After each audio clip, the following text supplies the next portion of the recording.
అందరికీ వందనాలు. ఈరోజు బైబిల్ రీడింగ్లో 2వ రాజులు 20వ అధ్యాయం చదువుకుందాం. ఆ దినములలో హిజ్కియాకు మరణకరమైన రోగము కలుగగా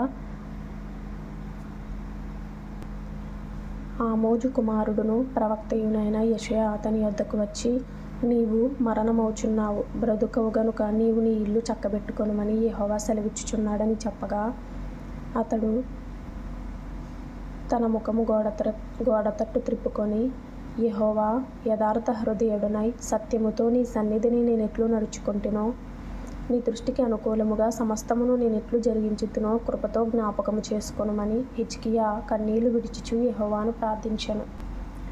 యెషయా నడిమిశాలలో నుండి అవతలకు వెళ్ళక మునుపే యెహోవా వాక్కు అతనికి ప్రత్యక్షమై ఇలాగు సెలవిచ్చెను. నీవు తిరిగి నా ప్రజలకు అధిపతి అయిన హిజ్కియా యొద్దకు పోయి అతనితో ఇట్లనుము, నీ పితరుడైన దావీదునకు దేవుడగు యెహోవా నీకు సెలవిచ్చునదేమనగా, నీవు కన్నీళ్లు విడుచుట చూచితిని, నీ ప్రార్థన నేను అంగీకరించి ఉన్నాను. నేను నిన్ను బాగు చేసెదను. 3వ దినమున నీవు యెహోవా మందిరమునకు ఎక్కిపోవుదువు. ఇంకా 15 సంవత్సరముల ఆయుష్యము నీకిచ్చెదను. మరియు నా నిమిత్తమును నా సేవకుడైన దావీదు నిమిత్తమును ఈ పట్టణమును నేను కాపాడుచు నిన్నును ఈ పట్టణమును అష్షూరురాజు చేతిలో పడకుండా నేను విడిపించెదను. పిమ్మట యెషయా అంజూరపు పండ్ల ముద్ద తెప్పించుడని చెప్పగా, వారు దాన్ని తెచ్చి కురుపు మీద వేసిన తరువాత అతడు బాగుపడెను. యెహోవా నన్ను స్వస్థపరచు ననుటకును నేను 3వ దినమున ఆయన మందిరమునకు ఎక్కిపోవుదుననుటకును సూచన ఏదని హిజ్కియా యెషయాను అడుగగా, యెషయా ఇట్లనెను, తాను సెలవిచ్చిన మాట యెహోవా నెరవేర్చుననుటకు ఆయన దయచేసిన సూచన ఏదనగా, నీడ 10 మెట్లు ముందుకు నడిచెను గదా, అది 10 మెట్లు వెనుకకు నడిచిన ఎడల అవునా? అందుకు హిజ్కియా ఇట్లనెను, నీడ 10 మెట్లు ముందరికి నడుచుట అల్పము గాని నీడ 10 గడులు వెనుకకు నడుచుట చాలును. ప్రవక్తయగు యెషయా యెహోవాను ప్రార్థింపగా, ఆయన ఆహాజు గడియారపు పలక మీద 10 మెట్లు ముందరికి నడిచిన నీడ 10 మెట్లు వెనుకకు తిరిగి పోవునట్లు చేసెను. ఆ కాలమందు బబులోను రాజును బలదాను కుమారుడునైన బెరోదక్బలదాను హిజ్కియా రోగి అయ్యుండిన సంగతి విని పత్రికలను కానుకను అతని యొద్దకు పంపగా, హిజ్కియా దూతలు వచ్చిన మాట విని వారిని లోపలికి రప్పించి, తన నగరునందేమి రాజ్యమందేమి కలిగిన సమస్త వస్తువులలో దేనిని మరుగు చేయక, తన పదార్థములు గల కొట్టును, వెండి బంగారములను, గంధవర్గములను, పరిమళ తైలమును, ఆయుధశాలను, తన పదార్థములలోనున్న సమస్తమును వారికి చూపించెను.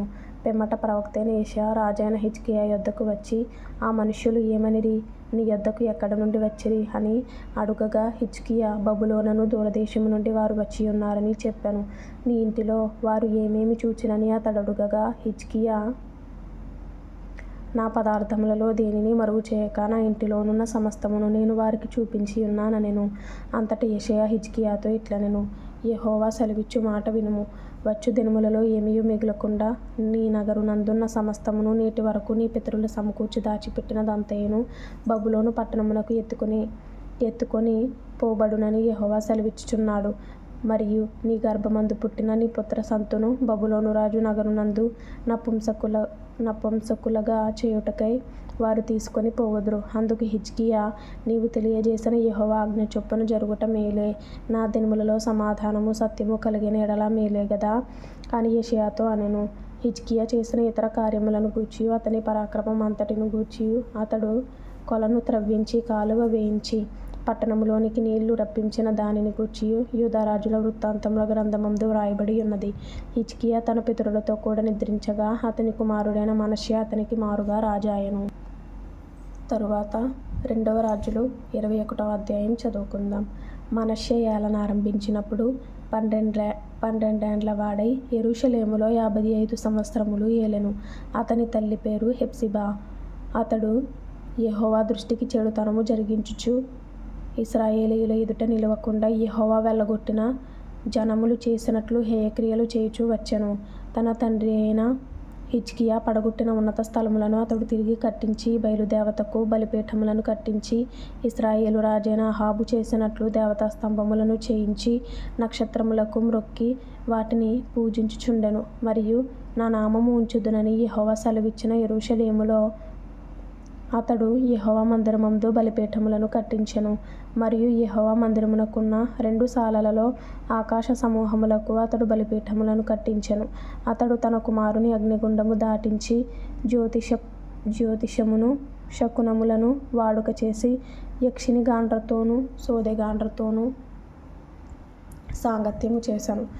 ఈ ప్రకారము అతడు యెహోవా దృష్టికి బహుగా చెడుతనము జరిగించుచు ఆయనకు కోపము పుట్టించెను.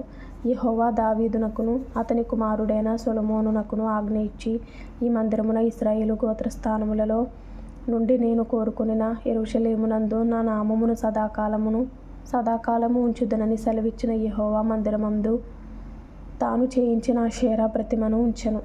మరియు ఇశ్రాయేలీయులకు నేను ఆజ్ఞాపించినదంతటిని నా సేవకుడకు మోషే వారికి వ్రాసి ఇచ్చిన ధర్మశాస్త్రమును వారు గైకొనిన ఎడల వారి పితరులకు నేనిచ్చిన దేశములో నుండి వారి పాదములను ఇక తొలగిపోనియనని యెహోవా సెలవిచ్చిన మాట వారు వినక, ఇశ్రాయేలీయుల ఎదుట నిలువకుండా యెహోవా లయము చేసిన జనములు జరిగించిన చెడుతనమును మించిన చెడుతనము చేయునట్లు మనష్షే వారిని రేపెను. కాగా యెహోవా తన సేవకులైన ప్రవక్తల ద్వారా ఇలాగు సెలవిచ్చెను. యూదా రాజైన మనష్షే ఈ హేయమైన కార్యములను చేసి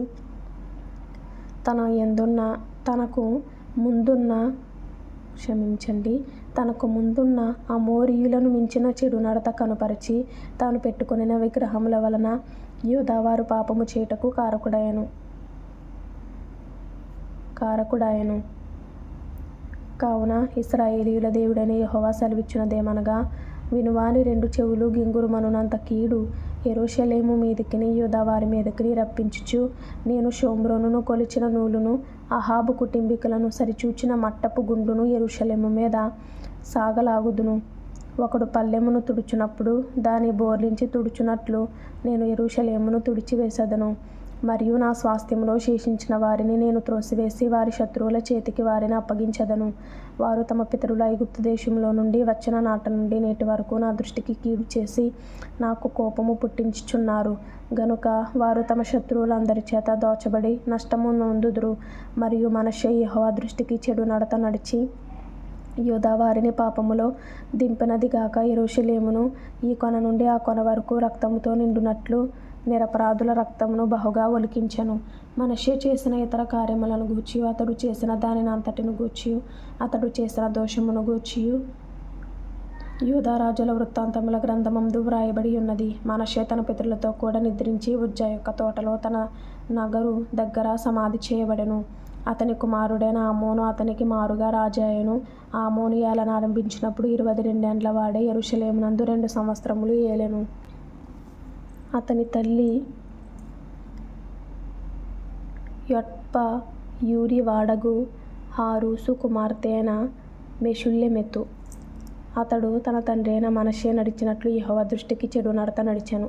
తన పితరుల దేవుడైన యెహోవాను విసర్జించి యెహోవా మార్గమందు నడువక తన తండ్రి ప్రవర్తించినట్లు తానును ప్రవర్తించుచు తన తండ్రి పూజించిన విగ్రహములను తానును పూజించెను.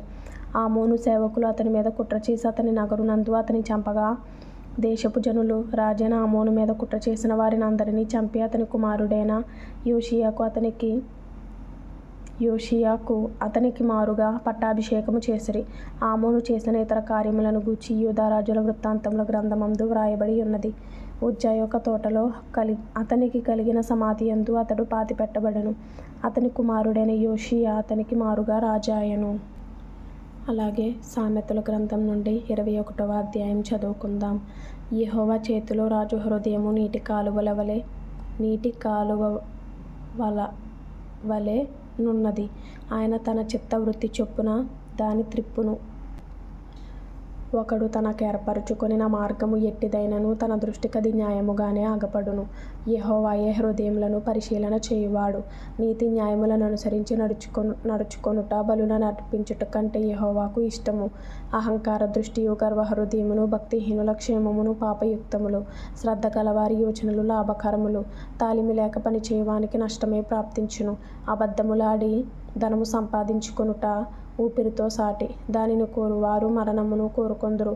భక్తిహీనులు న్యాయము చేయనొల్లరు. వారు చేయు బలాత్కారము వారిని కొట్టుకొని పోవును. దోషభరితుని మార్గము మిక్కిలి వంకర మార్గము. పవిత్రుల కార్యము యథార్థము.